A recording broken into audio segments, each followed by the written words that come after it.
¿Y si todo lo que sabes sobre Jesús fue manipulado? ¿Y si la historia que te contaron, la que has escuchado en iglesias y leído en los textos oficiales, es solo una versión editada, una versión censurada, cuidadosamente seleccionada para ocultar una verdad mucho más profunda, más personal y para algunos infinitamente más peligrosa? Piénsalo por un momento. Si alguna vez has sentido un vacío que la religión tradicional no pudo llenar, si en el silencio de la noche te has hecho preguntas que te dijeron que eran pecado, si has intuido que detrás de los dogmas, los rituales y la culpa se esconde un secreto espiritual que te fue arrebatado, entonces quédate, porque no estás aquí por casualidad. Tu alma te ha traído a este preciso momento. Durante casi 2 milenios nos dijeron que solo existían 4 evangelios, pero en 1945, un descubrimiento en las arenas de Egipto lo cambió todo. Se encontró una biblioteca perdida de textos prohibidos, de evangelios apócrifos, que habían sido enterrados para escapar de su destrucción. Y estos textos nos cuentan una historia completamente diferente sobre Jesús y su mensaje. En el corazón de esta revelación se encuentra una figura tan enigmática, tan revolucionaria, que su sola existencia amenaza con derrumbar los cimientos de la fe convencional. Un hombre llamado Judas Tomás, el discípulo a quien estos textos prohibidos identifican como el hermano gemelo de Jesús. En este video vamos a desenterrar juntos este misterio. No te voy a dar respuestas fáciles ni dogmas nuevos. Te voy a mostrar las pruebas, los textos censurados, la cosmología oculta y la batalla brutal que se libró por definir quién era realmente Jesús. Si te quedas hasta el final, entenderás por qué esta revelación sobre el gemelo de Cristo no es solo una curiosidad histórica, es una llave que puede abrir las puertas de tu propia percepción y liberarte de cadenas que ni siquiera sabías que tenías. Esta puede ser la verdad que tu alma siempre buscó. Antes de sumergirnos en el abismo, te pido que hagas una declaración espiritual. Deja tu me gusta si esto ya está tocando tu corazón. Suscríbete y activa la campana, no por este canal, sino por tu despertar. Y lo más importante, comenta ahora mismo aquí abajo. Quiero saber la verdad sin filtros. Que el algoritmo y el universo escuchen que estás listo. Este acto público es una declaración espiritual. Escríbelo desde el alma. Ahora sí, prepárate para la revelación. Hay nombres que son solo eso, nombres, pero hay otros que son llaves, códigos secretos escondidos a plena vista, esperando durante siglos a que alguien con los ojos correctos se atreva a descifrarlos. Y el nombre del apóstol Tomás es quizás uno de los más explosivos y custodiados de toda la historia espiritual. Lo que la Iglesia nos presentó como un simple nombre es, en realidad, el primer hilo del que debemos tirar para desentrañar un misterio que fue deliberadamente enterrado. Piénsalo bien. Nos dijeron que se llamaba Dídimo Judas Tomás. ¿Alguna vez te detuviste a preguntar qué significan esas palabras? No es un accidente, no es una casualidad. Tomás viene del arameo toma, que significa el gemelo, y dídimo, del griego, significa exactamente lo mismo, el gemelo. Entonces, lo que tenemos aquí no es un nombre, es una afirmación repetida con una insistencia casi desesperada.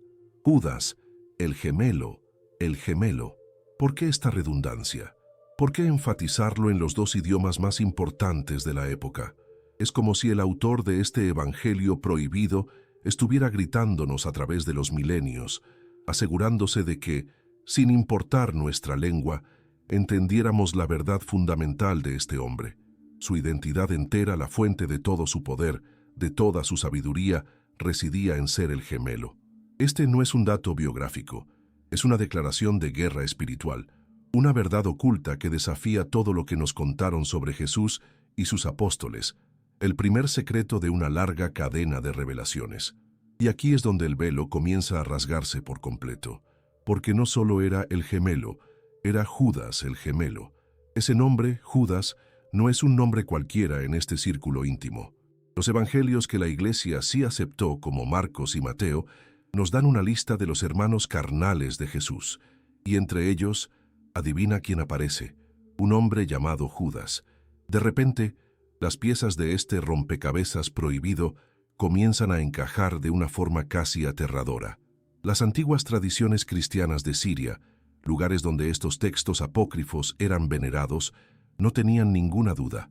El apóstol Tomás y Judas, el hermano de Jesús, eran la misma persona. Puedes sentir el peso de esta revelación. El hombre que escribió uno de los evangelios más censurados de la historia no era un simple seguidor, no era un discípulo más, era su propia sangre, su reflejo, su hermano gemelo. Esto lo cambia todo. La narrativa que nos vendieron de un grupo de apóstoles siguiendo a un maestro se desmorona para dar paso a algo mucho más íntimo, más profundo, y para la iglesia institucional, infinitamente más peligroso. Ya no hablamos de fe, hablamos de un lazo familiar, de secretos compartidos en el silencio del hogar, de una conexión que ningún otro apóstol podría jamás reclamar. Esta es la frase que la iglesia intentó enterrar para siempre. El autor del Evangelio prohibido era el hermano gemelo de Jesús. Ahora detente un momento y respira. Siente esta verdad en tu interior. ¿Qué significa realmente ser un gemelo? ¿Estamos hablando solo de un parecido físico, de dos cuerpos saliendo del mismo vientre? ¿O estamos ante una verdad espiritual mucho más profunda? Tal vez el misterio que se oculta aquí no es sobre genética, sino sobre resonancia espiritual. Piénsalo. ¿No has sentido alguna vez en tu vida un vacío, una sensación de que te falta una parte de ti, una conexión perdida con lo divino? Los gnósticos, los guardianes de esta tradición secreta, creían que el verdadero despertar espiritual consistía en reconocer la chispa divina que llevamos dentro, en darnos cuenta de que somos, en esencia, iguales a nuestro Creador, reflejos de la misma luz. El gemelo, entonces, se convierte en el símbolo máximo de esa unión. Judas Tomás no sería solo el hermano, sino el arquetipo del alma que ha alcanzado la iluminación, el ser humano que se mira en el espejo y ve el rostro de Dios.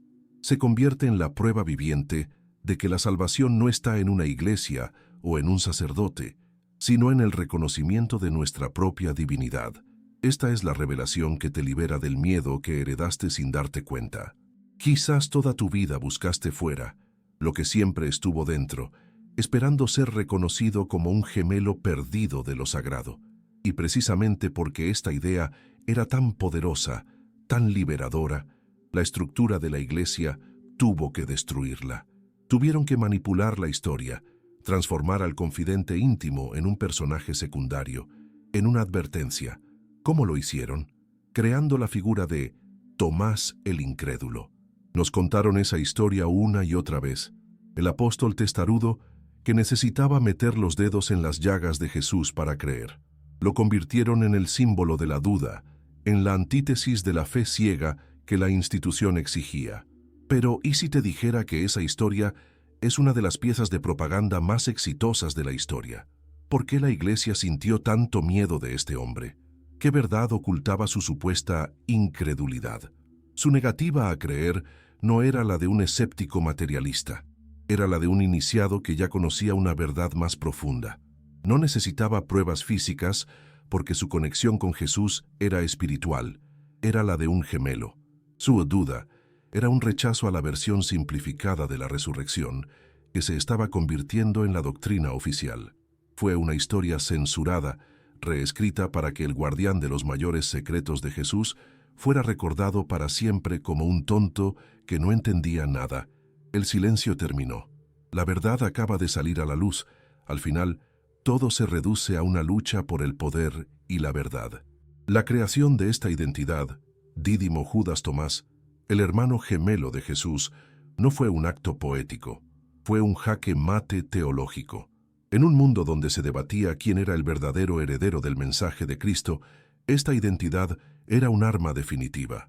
Mientras Pedro basaba su autoridad en una promesa, sobre esta piedra edificaré mi iglesia, Tomás basaba la suya en algo mucho más fundamental, la sangre y el espíritu.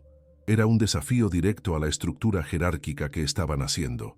Significaba que la verdad más pura, las enseñanzas más ocultas y transformadoras de Jesús, no se las había dado a sus discípulos en público, sino a su otro yo, a su gemelo, en secreto.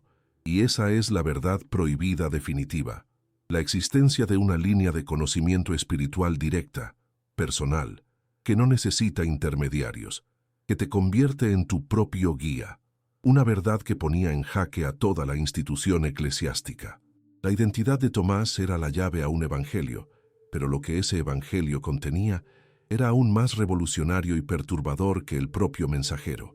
Y esto fue apenas el comienzo del secreto.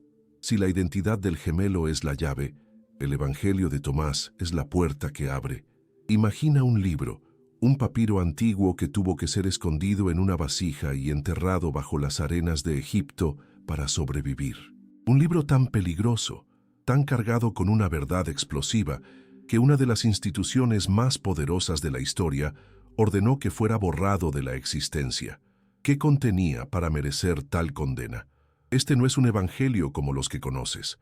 Aquí no encontrarás la historia de la Navidad, ni la narrativa de los milagros, ni el drama del juicio y la crucifixión. Este texto apócrifo es algo mucho más crudo, más directo y, por eso mismo, más íntimo. Es una colección de 114 dichos, de susurros, de las palabras ocultas que Jesús el Vivo compartió lejos de las multitudes, probablemente con su círculo más cercano, con su gemelo espiritual. El libro abre con una promesa que dinamita los cimientos de la religión organizada. Quien encuentre la interpretación de estos dichos no gustará la muerte. La salvación no viene de creer en un acto lejano, sino de un acto presente de comprensión, de un despertar. Es una invitación a un viaje interior, no a una obediencia externa. Y esta es la primera revelación prohibida. Jesús no solo vino a ser adorado, vino a ser entendido, y en ese entendimiento yace el secreto de la inmortalidad, y entre sus páginas encontramos la joya de la corona, la frase que, por sí sola, justifica todo el miedo de la Iglesia, toda la censura. En el dicho número 3, Jesús no nos habla de un paraíso lejano, ni de un reino que vendrá al final de los tiempos. Nos entrega una revelación que devuelve todo el poder al individuo. El reino de Dios está adentro de vosotros y está fuera de vosotros. Lee eso de nuevo, siéntelo. Toda una vida nos enseñaron a buscar a Dios en el cielo, en un templo, en una figura de autoridad. Toda una vida mirando hacia afuera, esperando una señal, una salvación que vendría de lejos. Y aquí, en este texto prohibido, Jesús nos dice que hemos estado buscando en el lugar equivocado. El reino, la experiencia de lo divino, no es un lugar al que vas después de morir. Es un estado de conciencia que puedes alcanzar aquí y ahora. Es una verdad tan simple y a la vez tan radical que amenaza con derrumbar 2 milenios de control religioso. Si el reino está dentro de ti, ya no necesitas un intermediario, ya no necesitas que nadie te perdone o te salve. El poder es tuyo. La frase de Jesús que la Iglesia borró fue esta: el reino de Dios está dentro de ti. Y continúa diciendo que solo cuando lleguéis a conoceros a vosotros mismos, lo encontraréis. El autoconocimiento, el despertar espiritual, esa es la verdadera llave del reino. Pero este evangelio oculto va mucho más allá. Sus páginas están llenas de acertijos, de metáforas profundas que exigen que rompamos nuestra mente lógica para poder acceder a su verdad. No son parábolas sencillas para las masas, son koans espirituales para el buscador serio. En un pasaje enigmático, Jesús dice: «Bendito sea el león que el humano come, y el león se convertirá en humano, y maldito sea el humano a quien el león come, y el humano se convertirá en león». Esto no es un cuento literal, es una profunda profecía sobre nuestra propia naturaleza. El león es nuestro instinto, nuestra naturaleza animal, nuestras pasiones, el ego. Si tú, el ser consciente, el espíritu, logras comerlo, es decir, dominarlo e integrarlo, lo transformas en algo superior. Pero si dejas que el león te coma, si te dejas arrastrar por tus deseos y tu ira, te conviertes en una bestia, pierdes tu humanidad divina. Es una enseñanza sobre la alquimia interior. Y luego está el polémico dicho final, donde Jesús promete hacer a María macho para que pueda entrar al reino. ¿Misoginia? No, todo lo contrario. Es un símbolo gnóstico de la trascendencia. Se trata de superar la dualidad de lo masculino y lo femenino, de integrar las polaridades, dentro de uno mismo, para volver a un estado de unidad andrógina y espiritual, la perfección original del alma. Este misterio fue censurado porque enseñaba un camino de autotransformación que no requería de la Iglesia. Y aquí la historia da un giro que podría sacudir las bases de tu fe. Durante décadas, los eruditos se preguntaron, ¿cuándo se escribió este texto apócrifo? La respuesta oficial de la Iglesia siempre fue que era una herejía tardía, una falsificación del siglo II creada por gnósticos para corromper la verdad original. Pero muchos expertos hoy creen lo contrario.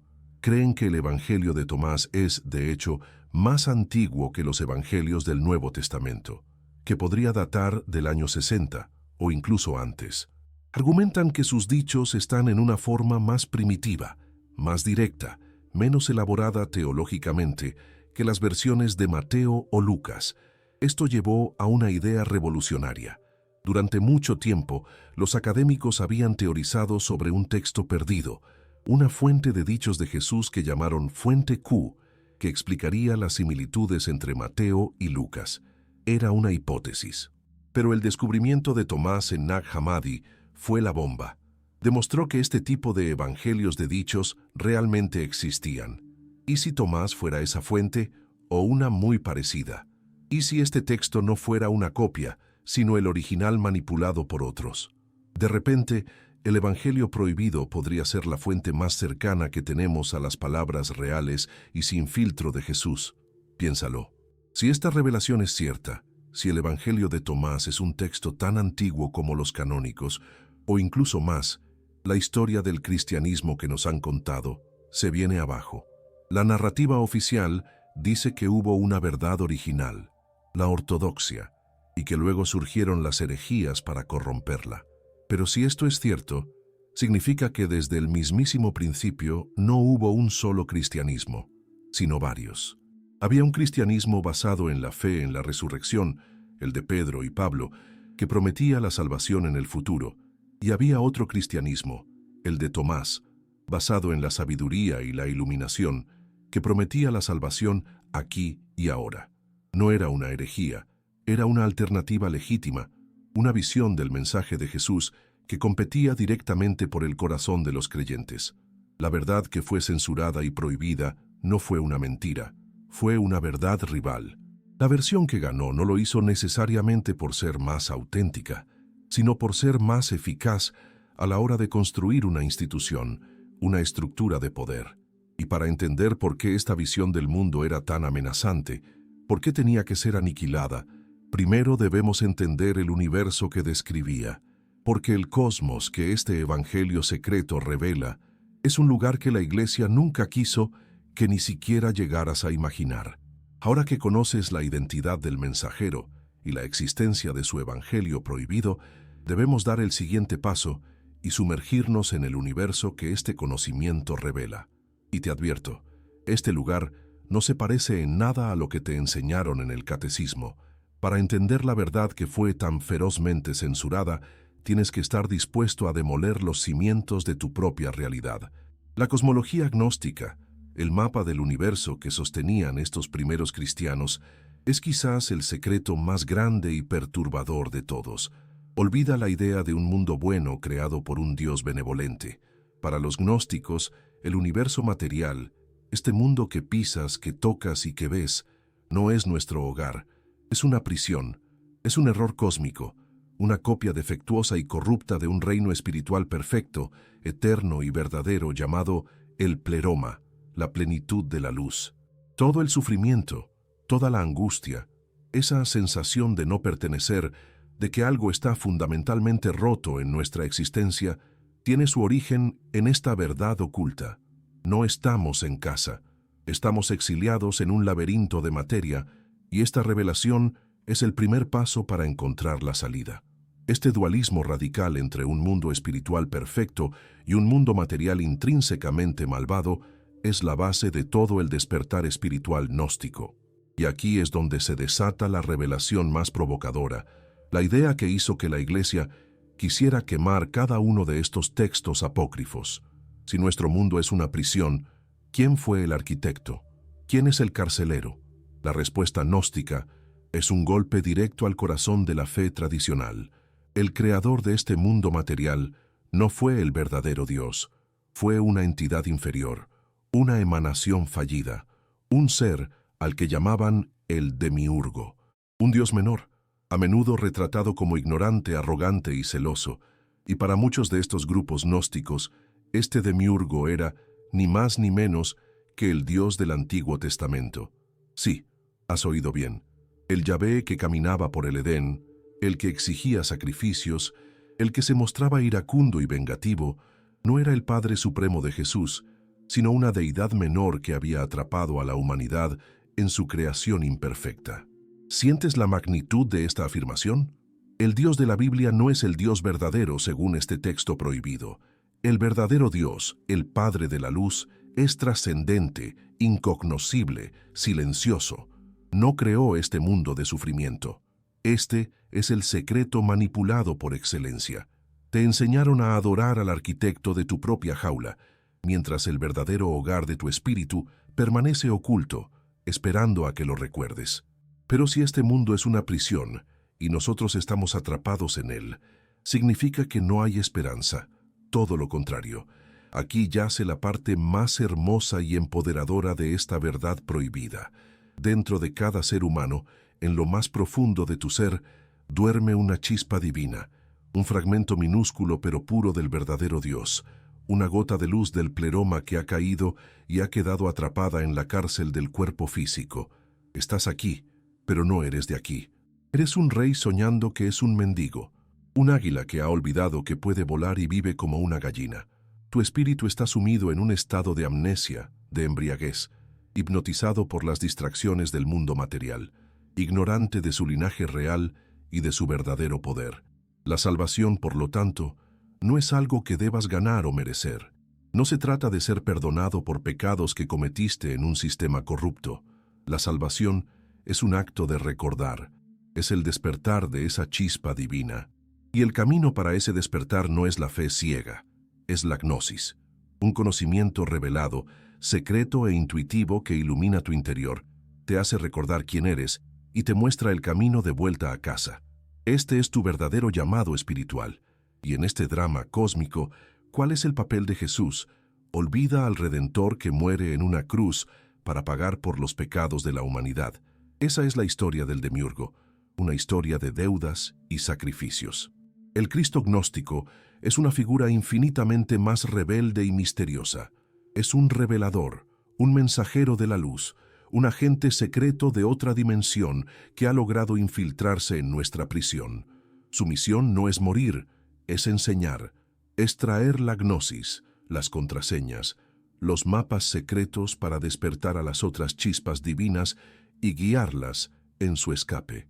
No vino a salvarnos, vino a enseñarnos a salvarnos a nosotros mismos. Y por eso, para los gnósticos, era impensable que un ser de luz pura pudiera contaminarse con un cuerpo de carne y hueso real. Su cuerpo era una apariencia, un disfraz, una proyección holográfica para poder comunicarse con nosotros. Esto es lo que se conoce como docetismo, y esto aniquila la teología de la Iglesia. Si su cuerpo no era real, no pudo sufrir realmente, no pudo morir físicamente, y por supuesto, no pudo resucitar corporalmente. La cruz deja de ser un sacrificio de sangre y se convierte en un símbolo de la trascendencia sobre el mundo material. Una verdad tan radical tenía que ser censurada. Y ahora, todo vuelve al principio. Todo vuelve a la figura del gemelo. En este universo que te he descrito, ¿cuál es el objetivo final del buscador espiritual? No es adorar a Jesús, es volverse como Él. Es despertar tu propia chispa divina hasta tal punto que resuene en la misma frecuencia que la suya. Y es aquí donde el Evangelio de Tomás nos entrega el clímax de esta revelación. En un pasaje clave, Jesús le pregunta a Tomás a quién se parece, y cuando Tomás admite que es indescriptible, Jesús lo toma aparte y le dice unas palabras que lo cambian todo. Ya no soy tu maestro, porque has bebido y te has emborrachado de la misma fuente burbujeante de la que yo broto. Es la declaración de igualdad espiritual más radical que puedas imaginar. Jesús le está diciendo, has alcanzado la gnosis. Has reconocido tu propia divinidad. Ahora eres mi igual, ahora eres mi reflejo, ahora eres mi gemelo. Convertirse en un gnóstico es, en última instancia, convertirse en un gemelo de Cristo. No eres una oveja siguiendo a un pastor, eres un Dios que ha recordado su propio rostro en el rostro del otro. Pero esta idea del gemelo era tan potente, tan transformadora, que tomó formas distintas y aún más extrañas, abriendo la puerta a una pregunta inquietante. ¿Era un gemelo de carne y hueso? ¿Un doble espiritual?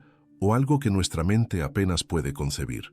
Hemos visto la identidad del gemelo y el universo gnóstico que habitaba, pero la idea de este doble de Cristo era tan radical y tan potente que no podía contenerse en una sola forma. Evolucionó, se transformó, creando distintas capas de un mismo y profundo misterio. La primera capa es la más literal, la más chocante, la posibilidad de que Jesús tuviera un hermano gemelo de carne y hueso, idéntico en rostro y figura. Esta no es una invención moderna, es una historia que se narra con asombroso detalle en el libro apócrifo conocido como los Hechos de Tomás. En sus páginas, esta gemelidad no es una nota al pie, es el motor de la historia. Y imagina la escena, hay una boda, y Jesús, queriendo predicar su mensaje de renuncia espiritual, simplemente asume la forma de su hermano Tomás, entra en la habitación de los novios y los convence de vivir una vida célibe, todo mientras ellos creen que están hablando con el apóstol.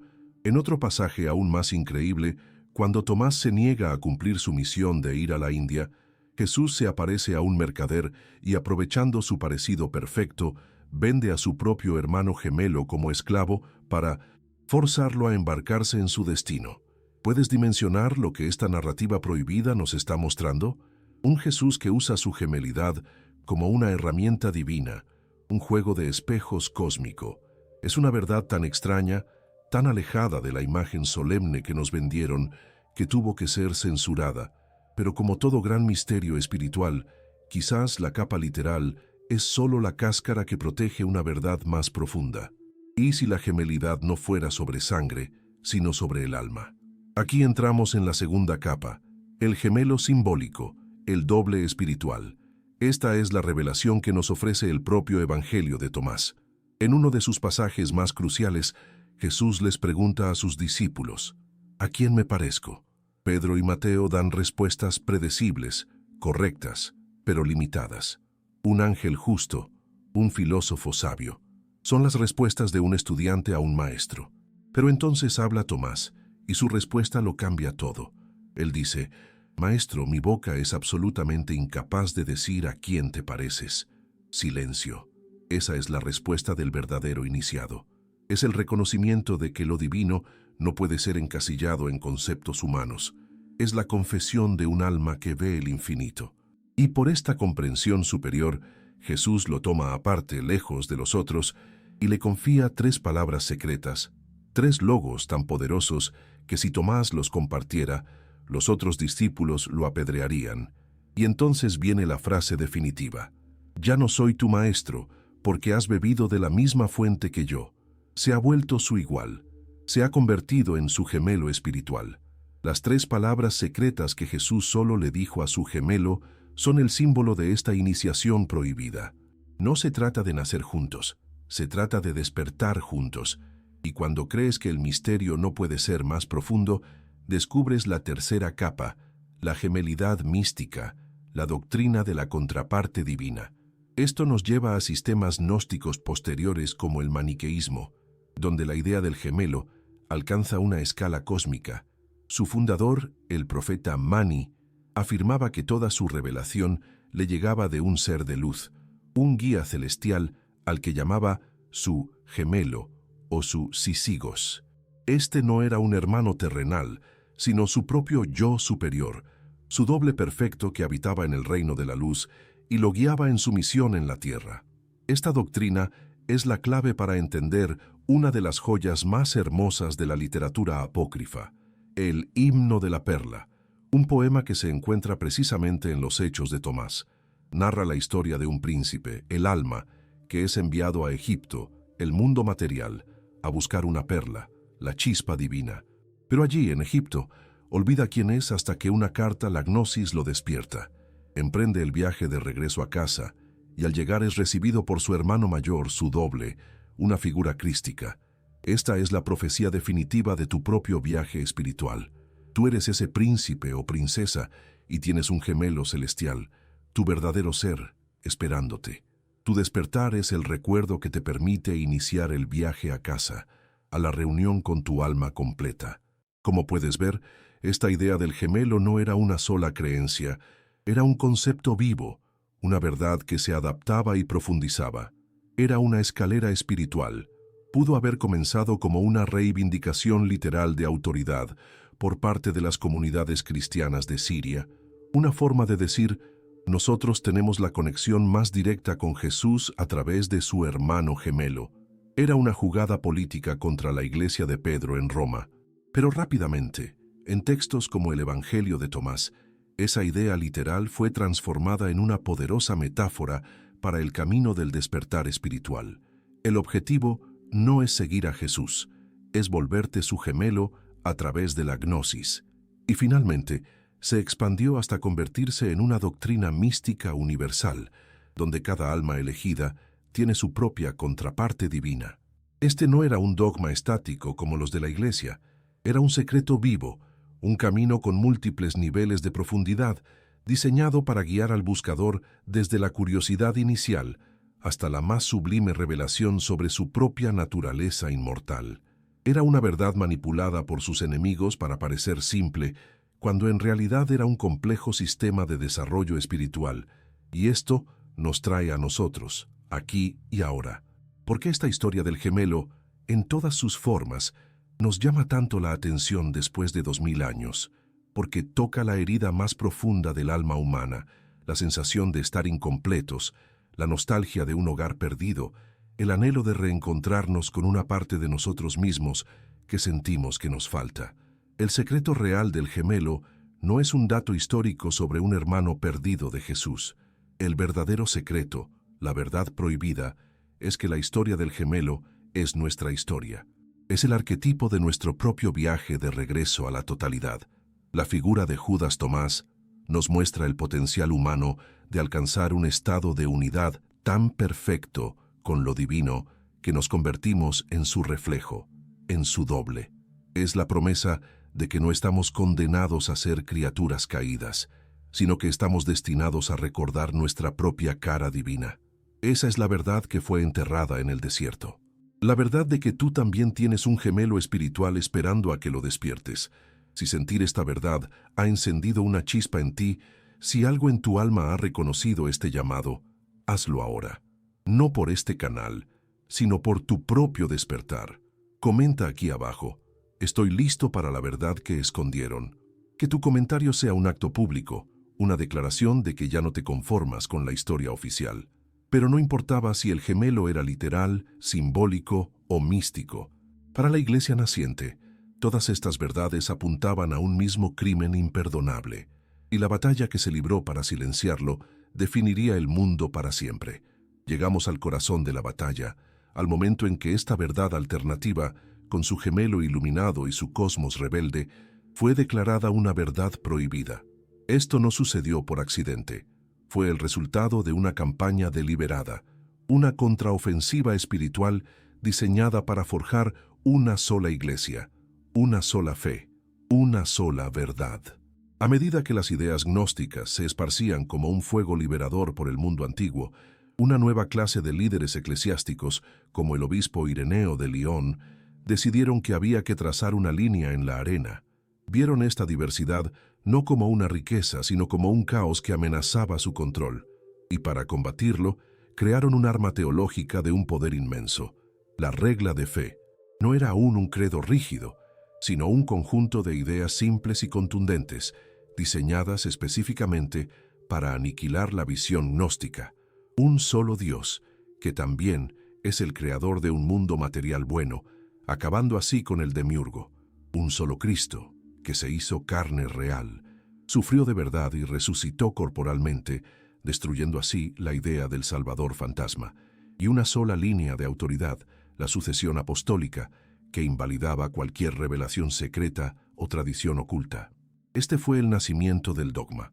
el momento en que un océano de espiritualidad comenzó a ser canalizado y solidificado en los muros de una institución. Y con esta arma en la mano, Ireneo y otros como él lanzaron un ataque total. Su obra, Contra las herejías, no es un debate teológico, es un manual de guerra. En sus páginas, la compleja y profunda visión gnóstica fue sistemáticamente ridiculizada, tergiversada y demonizada. La idea de un Salvador que no sufrió físicamente fue calificada de absurda. ¿Cómo un fantasma puede ofrecer una salvación real?, preguntaban, sin entender que para el gnóstico la salvación no era de la carne, sino de la carne. Pero el golpe maestro de esta campaña de desprestigio fue aún más astuto. Rastrearon el origen de todas estas ideas hasta una única figura: Simón Mago, el hechicero que intentó comprar el poder a los apóstoles. Convirtieron a este personaje secundario en el padre de todas las herejías. Fue una jugada brillante y perversa. De un plumazo, todo el movimiento gnóstico, con su rica filosofía y su profunda búsqueda espiritual, fue rebajado a ser el simple legado de un charlatán. La verdad no fue debatida, fue asesinada a través de una calumnia. Fue una manipulación de la historia, para que el buscador de la luz fuera recordado como un seguidor de la oscuridad, un secreto enterrado bajo una montaña de mentiras. El siguiente paso era asegurarse de que nadie pudiera volver a acceder a las fuentes originales. La Iglesia naciente entendió que quien controla las historias, controla la verdad. Y así comenzó el gran proceso de construcción del canon del Nuevo Testamento. Nos lo venden como un proceso de inspiración divina, pero fue en gran medida un acto político. Se establecieron criterios claros. Los libros elegidos debían tener un origen apostólico verificable y, lo más importante, debían estar en perfecta sintonía con la regla de fe. El Evangelio de Tomás, con su Cristo que no muere, su reino interior y su salvación a través del conocimiento, era la antítesis de todo lo que la Iglesia quería establecer. Era el texto más peligroso de todos, la encarnación de la herejía, y así fue condenado, junto con decenas de otros evangelios, Hechos y Apocalipsis. Así decidieron qué libros de la Biblia podías leer y cuáles te ocultaron. Construyeron un muro alrededor de la verdad, y solo los libros que cabían dentro de ese muro fueron declarados palabra de Dios. Todo lo demás fue arrojado a la oscuridad, etiquetado como apócrifo, como falso, como prohibido. Y entonces llegó el golpe de gracia. En el siglo IV, el cristianismo ortodoxo dejó de ser una secta perseguida y se convirtió en la religión del Imperio Romano. Y con el poder político vino el poder de hacer cumplir sus decretos de forma absoluta. En el año 367, el obispo Atanasio de Alejandría escribió su famosa Carta Pascual. En ella, no solo estableció la lista definitiva y cerrada de los 27 libros que hoy conocemos como el Nuevo Testamento, sino que dio una orden terrible. Todos los demás textos, todos los evangelios apócrifos y heréticos, debían ser localizados y destruidos. Imagina por un instante ser un monje en un monasterio del desierto egipcio. Has dedicado tu vida a estudiar estos textos secretos. Has encontrado en ellos una profunda verdad espiritual. Has vislumbrado un universo de luz. Y de repente llega la orden imperial. Debes quemar tus tesoros más preciados. ¿Qué haces? En un acto de desesperada resistencia, estos guardianes de la llama oculta tomaron sus libros más sagrados, los sellaron en una vasija de barro y los enterraron bajo tierra, rezando para que una futura generación, un futuro despertar, los encontrara. Fue el entierro de una verdad, la profecía silenciosa de que un día la luz volvería a salir a la superficie, y esa profecía se cumplió. En 1945, esa misma vasija fue desenterrada en Nag Hammadi. La verdad prohibida regresó al mundo. ¿Y por qué nos fascina tanto hoy? ¿Por qué películas como The Matrix resuenan con la misma idea de un mundo falso y un despertar a la realidad? Porque en lo más profundo de nuestra alma recordamos. La historia de los gnósticos, la historia de su aniquilación, valida esa intuición que todo buscador espiritual tiene. La historia que nos contaron no es toda la verdad. La existencia y la brutal supresión de estas ideas es la prueba definitiva de su poder. La revelación final no es si Jesús tuvo un gemelo. La revelación final es que el cristianismo fue una vez un universo vibrante de posibilidades espirituales, una galaxia de verdades que fue deliberadamente colapsada en una sola estrella. La verdad que fue censurada no era una mentira, era una competencia. Y su regreso en nuestra era es una señal inequívoca de que la humanidad está lista para un nuevo despertar, lista para reclamar la parte de su herencia espiritual que le fue robada. El silencio ha terminado. Hemos llegado al final de este viaje, pero al principio de uno nuevo. Hemos caminado por las arenas del tiempo para desenterrar un secreto que fue sellado con tierra y sangre. La verdad del gemelo gnóstico. Ahora entiendes que el misterio nunca fue sobre un hermano de carne y hueso. Esa era solo la primera capa. La revelación prohibida, la verdad que hizo temblar a un imperio, es que el gemelo es un símbolo de tu propio potencial divino. Es el reconocimiento de que dentro de ti habita una chispa del infinito, un reflejo del Cristo, un alma que no necesita intermediarios para conectar con su fuente. Hemos visto cómo esta verdad, que promueve el despertar interior y la soberanía espiritual, fue sistemáticamente perseguida, manipulada y censurada para construir una religión de obediencia. La historia oficial se ha fracturado. Has visto las costuras, la lucha de poder, la elección deliberada de qué verdad se convertiría en sagrada y cuál en prohibida. Así que ahora, la pregunta es solo para ti y resuena en el silencio de tu alma. Ahora que sabes esto, ¿puedes seguir creyendo como antes? Si este mensaje ha removido algo dentro de ti, si sientes que una vieja puerta se ha cerrado y una nueva se ha abierto, te invito a sellar este momento con un acto de fe en tu propio camino. No es para mí, es para ti. Baja a los comentarios y convierte tu intención en una declaración. Escribe con toda la fuerza de tu ser: estoy listo para la verdad que escondieron. Que tu comentario sea el testimonio de que tu despertar ha comenzado. No estás solo en esta búsqueda. Cada persona que se une a esta conversación teje una red de luz. Suscríbete para no perder la próxima revelación. Esto es solo el comienzo de nuestro viaje por los misterios ocultos. Y no te detengas ahora. La siguiente verdad prohibida es aún más impactante y personal.